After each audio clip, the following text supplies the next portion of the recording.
الشيطان الرجيم بسم الله الرحمن الرحيم الحمد لله رب العالمين والعاقبة للمتقين والصلاة والسلام على محمد وعلى آله وأصحابه أجمعين সর্বপ্রথমে মহান স্রষ্টা ওয়াহিদ আহাদ লা শরীক আল্লাহ পাকের কাছে শুকরিয়া আদায় করি যে আল্লাহ পাক তাআলার অপার অনুগ্রহে পবিত্র ফরজ নামাজ জুমার নামাজ আদায় করার জন্য একত্রিত করেছেন। সেই মহান আল্লাহ পাকের কাছে শুকরিয়া আদায় করি, সকলে বলি আলহামদুলিল্লাহ। বিসমিল্লাহির রাহমানির রাহিম ওয়ালিল মুতাল্লাকাতি মাতা'আন বিল মা'রুফি হাক্কান আলাল মুত্তাকিন কাযালিকা ইউবাইয়িনুল্লাহু আয়াতিহি লা'আল্লাকুম তা'কিলুন।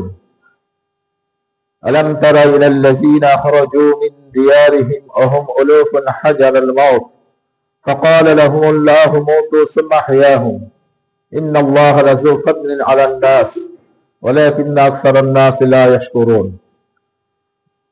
আল্লাহ কালাম আল কোরআন মাজিদের সূরা আল বাকারা থেকে আপনারা তাফসীর শুনছেন। এই সূরাটির 241, 242 এবং 243 এই তিনটি আয়াত তেলাওয়াত করলাম, ইনশাআল্লাহ তাফসীর করা হবে। তার আগে গত জুমায় 240 নম্বর আয়াতটি আনকমপ্লিট তাফসীর করা হয়েছিল। একটু এই তাফসীরটা আমরা একটু পরিষ্কার হয়ে যাই যে গত জুমায় যে 240 নম্বর আয়াতে আল্লাহ পাক বলছেন আল্লাযীনা ইয়াতাওয়াফাউনা মিনকুম ওয়া ইয়াযারুনা আযওয়াজান ওয়াসিয়াতান লিআজওয়াজিহিম মাতা'আন ইলাল হাওলি গায়রা ইখরাজ ফাইন খারাজনা ফালা জুনাহা আলাইকুম ফীমা ফাআলনা ফি আনফুসিহিন্না বিল মা'রুফ আল্লাহু আজিজুন হাকীম।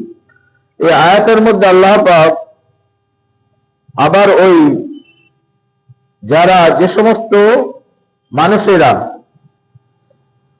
স্ত্রী রেখে মারা যায়, আল্লাযীনা ইয়াতাওয়াফাউনা মিনকুম, যে তোমাদের মধ্যে যদি কেউ মারা যায় এমত অবস্থায় আজওয়াজা, যদি তার স্ত্রীকে রেখে যদি মারা যায়, কোন পুরুষ কোন ব্যক্তি যদি মারা যায়, আল্লাযীনা ইয়াতাওয়াফাউনা মিনকুম ওয়া ইয়াযারুনা আজওয়াজা, ওয়া ইয়াযারুনা মানে ছেড়ে যাওয়া, আজওয়াজা মানে স্ত্রী, স্ত্রীকে ছেড়ে গেল সে, তো তার হুকুমটা কি? ওয়াসিয়াতান লিআজওয়াজিহি, সে তার স্ত্রীর জন্য যেন কিছু ওসিয়াত করে যায়। যে মরে গেলে সে তো আর জানতো না যে আমি মারা যাব, তা ওসিয়াতটা কি? ওসিয়ত বলার উদ্দেশ্য এটাই আল্লাহ পাকের, যে সে যেন ওসিয়ত করে যায়, অর্থাৎ এইটাই নির্ধারণ হবে তার জন্য, তার ওয়ারিসানগণ এটা মানতে বাধ্য হবে।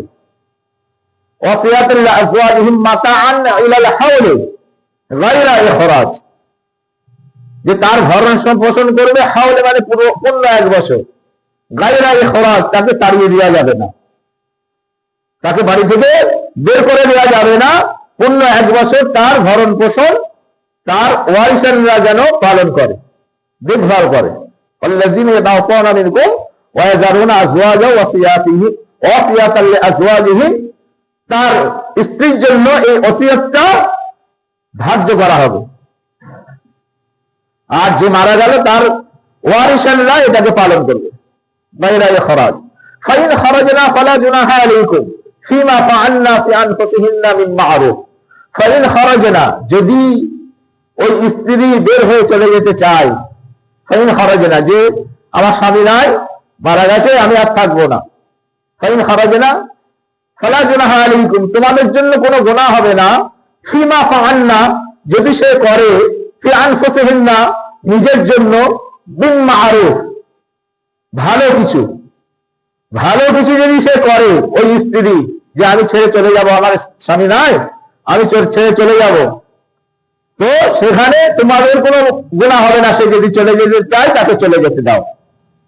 ফি আনফুসিহিন্না বিল মা'রুফ, এটা অবশ্যই বিহিত ভাবে, মা'রুফ শব্দের অর্থ উত্তম ভাবে সে যদি কিছু করতে চায় তাকে যেতে দাও, এতে তোমাদের কোনো গুনাহ হবে না। ফালা জুনাহা আলাইকুম আল্লাহু আজিজুন হাকীম, আল্লাহ পাক বলছেন আমি হচ্ছি প্রজ্ঞাময় আর সর্বশক্তিমান। এখানে আজিজ শব্দের দুটো অর্থ পাওয়া যায়। তাফসীরের মধ্যে আজিজ শব্দের অর্থ দুটো অর্থ পাওয়া যায়। একটা অর্থ হচ্ছে আজিজ মানে খুব দয়াময়, যে যে দয়া পরবশ, যে দয়া দেখায় তাকে আজিজ বলা যায়। আবার আজিজ শব্দের অর্থ ক্ষমতাবান, শক্তিশালী। আর হাকিম শব্দের অর্থ প্রজ্ঞাময়, অর্থাৎ জ্ঞানী। আল্লাহ থেকে বড় দয়াময় আর বড় জ্ঞানী কেউ নাই। ওই জন্য আল্লাহ পাক বলছেন যে আমি হচ্ছি সব থেকে দয়া পরামর্শ বা শক্তিশালী এবং আমি মহাজ্ঞানী। এই আয়াতটার মধ্যে অনেক মসলা আছে। গত জুম্মায় বলা হয়েছে যে এই আয়াতটা কিন্তু মানসুখ হয়ে গেছে, এটা অনেক পূর্বে অবতীর্ণ হয়েছিল ইসলামের প্রাথমিক যুগে, যখন ইহুদিরা যারা মারা যেত স্বামীরা, এই ইহুদিদের মধ্যে একটা প্রচলন ছিল, তারা সঙ্গে সঙ্গে স্ত্রীকে ঘর থেকে বের করে দিত। ইসলামের প্রাথমিক যুগে, প্রথম যুগে স্ত্রীদেরকে বের করে দিত। তাদের ভরণ পোষণ তো দেওয়া দূরের কথা, তাদেরকে এমনকি এমন ভাবে তাদেরকে রাখতো, ঘরেতে অন্ধকার কুঠিরের মধ্যে তাদেরকে রেখে দিত। ময়লা জামা কাপড় তাদেরকে পরতে দিত, কোন রকম সাজগোজ তাদের করতে দিত না। তাদেরকে খুবই নিকৃষ্ট মানের খাবার তাদেরকে দিত। এইভাবে তাদের উপর একটা জুলুম অত্যাচার চালাতো। তো আল্লাহ পাক বললেন যে না, এদের উপরে এরকম করা যাবে না। ইসলামের প্রাথমিক যুগে এই আয়াতটা অবতীর্ণ করেছিলেন যে 1 বছর তাকে রেখে দাও, তার ভরণ পোষণ দেখো।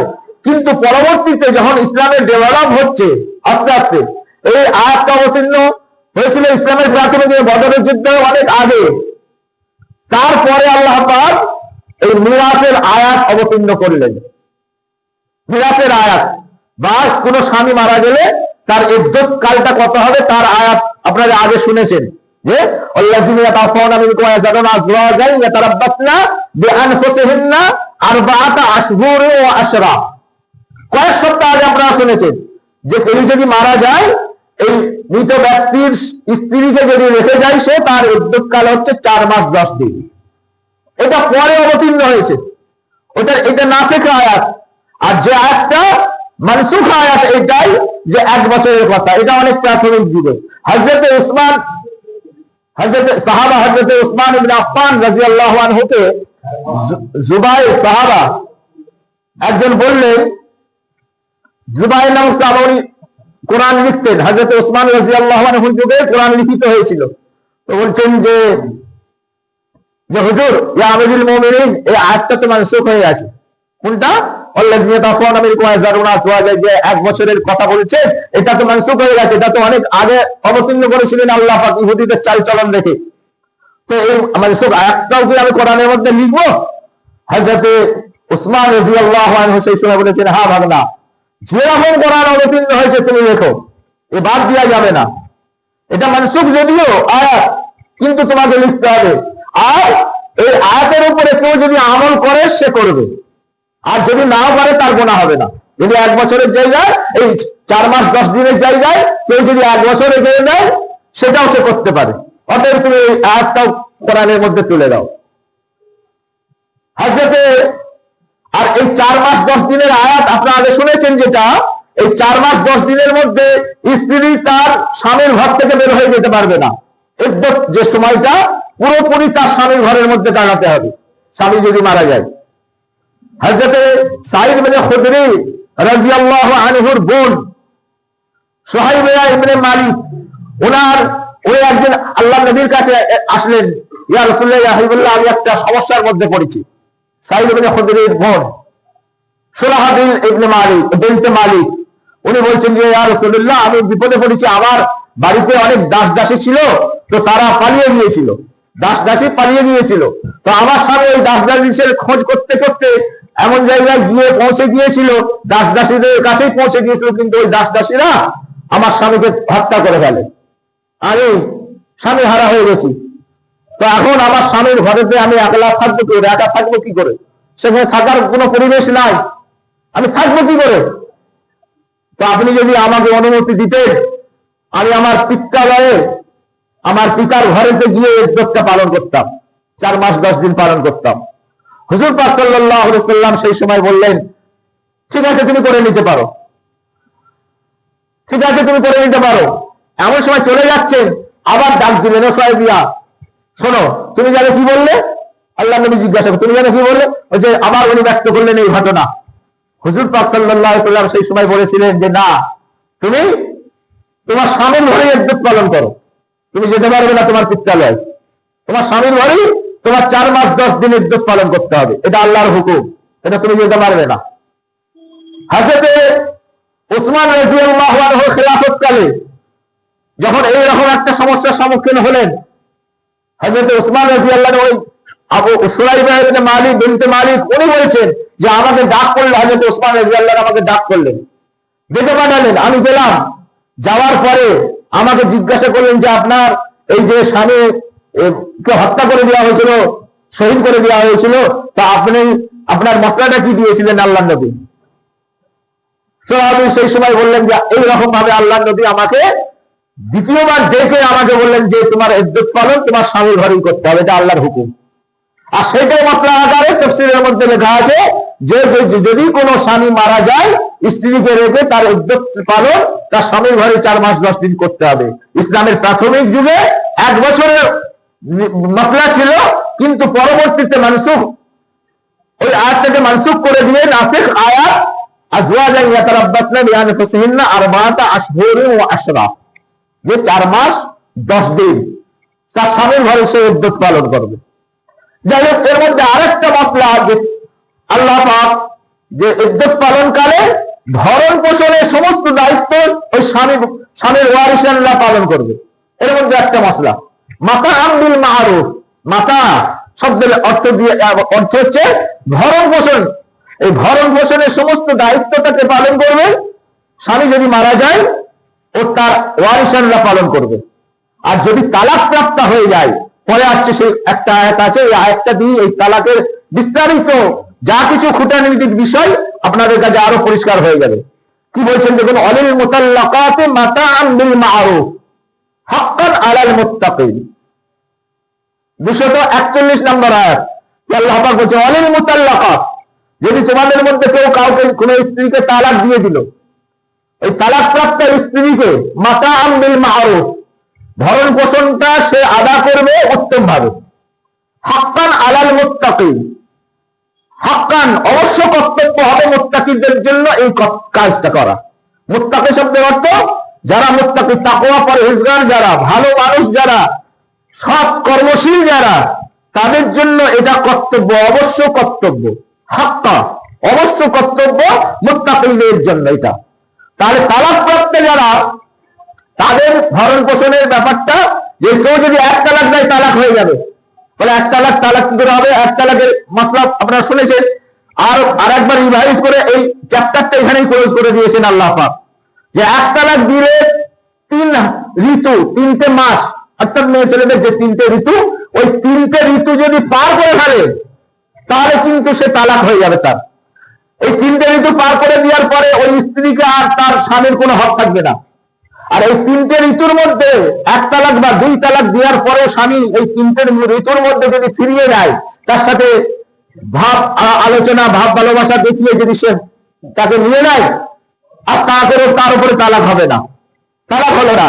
কিন্তু 3টে ঋতু যদি সে পার করে ফেলে ওই মহিলা, ওই স্ত্রী, তাহলে তার উপরে তালাক পতিত হয়ে যাবে। এই প্রসঙ্গে আল্লাহ পাক বলছেন অলিল মুতাল্লাকাত, যদি তালাক প্রাপ্ত স্ত্রী হয় মাতাআন বিল মা'রুফ, এই 3টে ঋতু পর্যন্ত ভরণ পোষণটা ওই স্বামী আদা করবে মাতাআন বিল মা'রুফ, উত্তম ভাবে। ওই ইহুদি নাসারারা কি করতো সেই সময়, যে তালাক দিয়ে এলো তাকে ভাতখান বার করে দিল। 3 তালাক দিলে তো কোনো কথা নেই, সঙ্গে সঙ্গে হারাম হয়ে যায়। আমি 3 তালাকের মসলা তো আপনারা সব শুনেছেন। 3 তালাক দিলে আর ফিরিয়ে নেবার কোনো রাস্তা থাকে না। কিন্তু 1 তালাক 2 তালাক দিয়ে 3টে ঋতুর মধ্যে যদি 3 মাসের মধ্যে যদি ফিরিয়ে নেয়, তালাক হবে না, সে ফিরে আসতে পারে, আর দোহরাতেও হবে না, বিয়ে পড়াতেও হবে না। আর 3টে ঋতুর পরে যদি ওই স্ত্রী যদি মনে করে অন্য স্বামী গ্রহণ করবে, স্বামী গ্রহণ করতে পারে।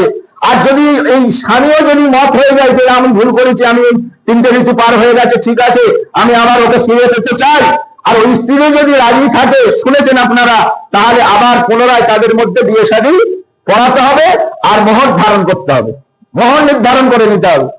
ওই জন্য আল্লাহ পাক বলছে 3টে ঋতু পার হওয়া পর্যন্ত অলিল মুতাল্লাকাতি মাতাআন বিল মা'রুফ, তাকে ভরণ পোষণের সমস্ত দায়িত্বটা স্বামী বহন করবে। হাক্কান আলাল মুত্তাকিন, আর মুত্তাকিনের জন্য এটা অবশ্যই কর্তব্য। কারণ যা এখন কি সেটা হয়, তালাক দিয়া হয়ে গেলে তাকে তার উপরে যত রকম ইলজাম বা দোষ ত্রুটি চাপাবার প্রচেষ্টায় সব মত্ত হয়ে যায়। কিন্তু তালাকটা সমাজের মধ্যে বা শরীয়তের মধ্যে বিধান রাখা হয়েছে, এটা ঘটবে, কিন্তু এর থেকে সমাধানটা সুস্থভাবে এই কোরআন থেকে আমরা বুঝতে পারি যে আল্লাহ পাক কত সুস্থভাবে এর মীমাংসা করে দিয়েছেন। যাই হোক, পরে শেষ আয়াতটায় আল্লাহ পাক বলছেন কাযালিকা ইউবাইয়িনুল্লাহু লাকুম আয়াতিহি লাআল্লাকুম তাআকিলুন। এখানে এই চ্যাপ্টারটা আল্লাহ পাক ক্লোজ করে দিচ্ছেন, মাঝে দুটো আয়াত নামাজ সম্পর্কে একটু বলে মানুষের একটু দৃষ্টিটা অন্যদিকে ঘুরিয়েছিলেন আল্লাহ পাক, যে একঘেয়েমি কথা থেকে একটু ঘুরিয়েছিলেন। পরে আল্লাহ পাক এখানে বলছেন এই রুকুটা ওইখানে শেষ হয়ে যাচ্ছে, কাযালিকা এইভাবে আমি ইউবাইয়িনুল্লাহ, তোমার আল্লাহ পরিষ্কার করে দিচ্ছেন তোমাদের কাছে। ইউবাইয়িনুল্লাহ, ইউবাইয়িন মানে পরিষ্কার করা যায়, পুঙ্খানুপুঙ্খভাবে ব্যাখ্যা দেওয়াটাকে বলা হয় ইউবাইয়িনুল্লাহ, আল্লাহ পাকের পূর্ণাঙ্গ ব্যাখ্যা এইভাবে আমি করছি। কাযালিকা ইউবাইয়িনুল্লাহ লাকুম আয়াতিহি, তোমাদের জন্য এই আয়াতগুলো, তোমাদের জন্য আমি এই আয়াতগুলো পুঙ্খানুপুঙ্খভাবে বর্ণনা দিচ্ছি। কেন? লাআল্লাকুম তাআকিলুন, যাতে তোমরা বুঝতে পারো, তোমাদের বোধগম্য হয়, যাতে তোমাদের বোধগম্য হয়। তাআকিলুন শব্দের অর্থ বোধগম্য হওয়া বা বোঝা, শুদ্ধভাবে তোমরা যাতে বুঝতে পারো, এই জন্য আমি এই আয়াতগুলো তোমাদের উপর আমি অবতীর্ণ করলাম। কাযালিকা ইউবাইয়িনুল্লাহু আয়াতিহি লাআল্লাকুম তাআকিলুন। আল্লাহ পাক যেন আমাদের সকলকে সঠিকভাবে বোঝার তৌফিক দেন। যাই হোক, এখানে ক্লোজ করলেন কথা। আপনারা আল্লাহ পাক এই তালাক বা মেয়েদের যাবতীয় সমস্যা সমাধান সম্পর্কে ক্লোজ করে শেষ রুকু, দ্বিতীয় পারার শেষ রুকুতে আল্লাহ পাক অন্য প্রসঙ্গ আনছেন। এবারে কিন্তু যে প্রসঙ্গগুলো ঘটনাবহুল ঘটনা প্রসঙ্গ, একটার পর একটা ঘটনা আল্লাহ পাক ব্যক্ত করবেন। আমাদের খুব ধীর মস্তিষ্ক নিয়ে শুনতে হবে, বুঝতে হবে যে আল্লাহ পাক কি বলতে চাইছেন তার পবিত্র পাক কালামের মধ্যে। কালামটা, পবিত্র পাক কালাম কোরআন মাজিদটা শুধু যে একটা গ্রন্থ তা নয়, একটা কিতাব বা বই তা নয়। কোরআনটা হচ্ছে মানুষের completely code of life, completely code of life, জীবন ধারণের জন্য। শুধু মানুষ নয়, সামাজিক, রাষ্ট্রীয় এবং ইন্টারন্যাশনাল সমগ্র দিক দিয়ে যে কোরআনটা একটা কোড অফ লাইফ, মানুষের জীবন ধারা, মানুষের বোঝার একটা জারিয়া, সেটা কিন্তু আমাদের বোঝা আসে না আমরা না বোঝার জন্য। কোরআনটা কত সুন্দর। আল্লাহ পাক এখানে কি বলছেন দেখুন, 243 নম্বর আয়াতে অন্য একটা ঘটনা নিয়ে আসছেন, যে মানুষ এতক্ষণ তো একঘেয়েমি কথাবার্তা শুনলো, এবারে শোনো।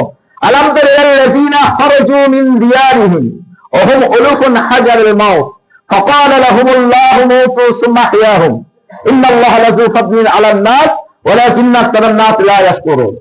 এই কোরআন যদি শুনে পড়ে ছেলেরা, আমাদের যে মাদ্রাসা বা বিভিন্ন মাদ্রাসায় মাদ্রাসায় ছেড়ে যাচ্ছে, কিন্তু ছেলেরা একটু জানছে না, জানবার চেষ্টাও করে না যে কি আছে কোরআনের মধ্যে, শুধু পড়ে যায়।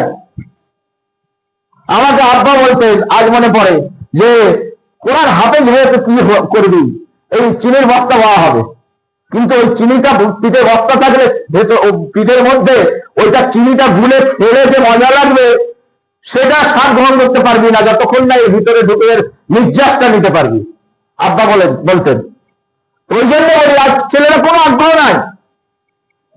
আগ্রহ নাই যে হ্যাঁ আমরা তাড়াতাড়ি হেলজ করে নিয়ে আমরা এই কোরআনের মধ্যে কি আছে আমরা একটু দেখবো, এই নির্যাসটা নেবো, এই খাবো, এটা গুলে খাবো, এই নির্যাস নেওয়ার মতন এদের আগ্রহ নাই আজকালের ছেলেরা।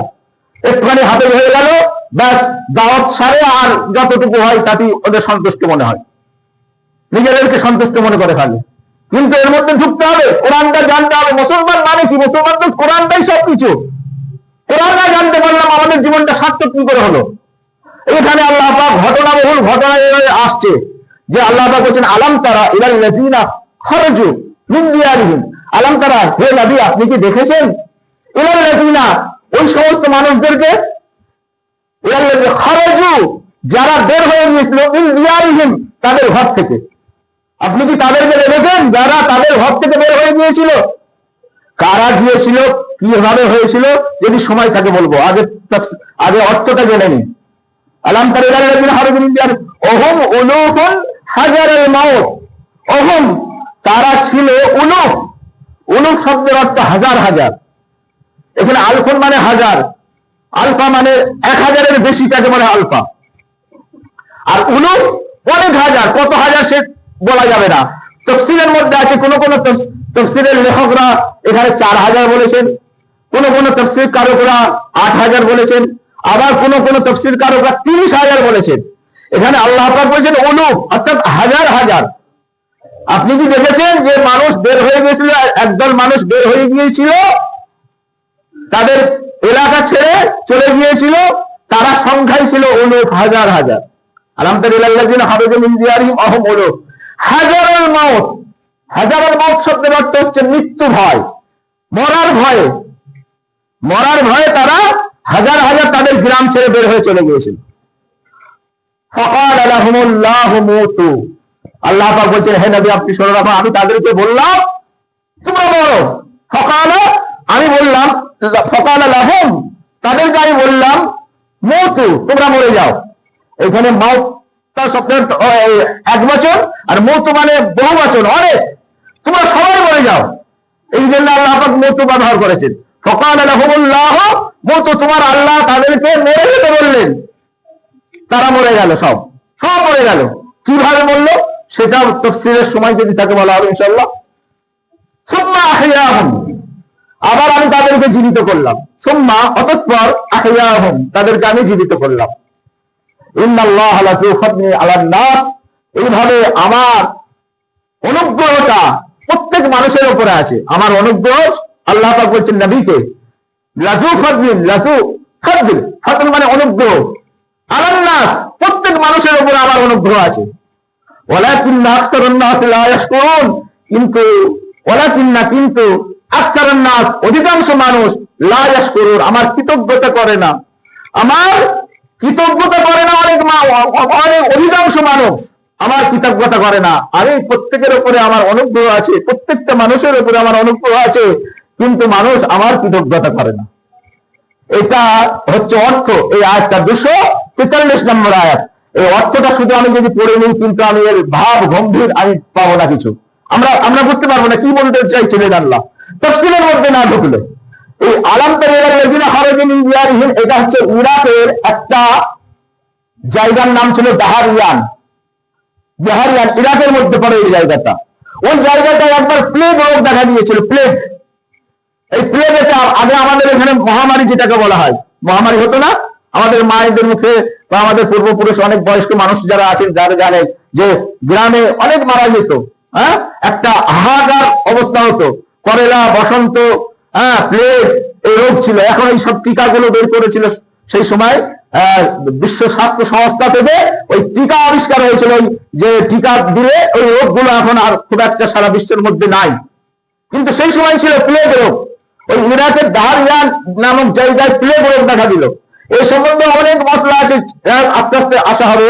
এই প্লেগ রোগটা যখন ছড়িয়ে পড়লো, ওইখানকার বেশ কিছু 8,000 30,000-এর বেশি ওহুম উলুফ, হাজার হাজার মানুষ, তারা বললো যে প্লেগ রোগ যদি আমাদের ধরে অ্যাটাক করে নেয়, ওরা তখন ওই গ্রাম ছেড়ে অন্যত্র চলে গেল।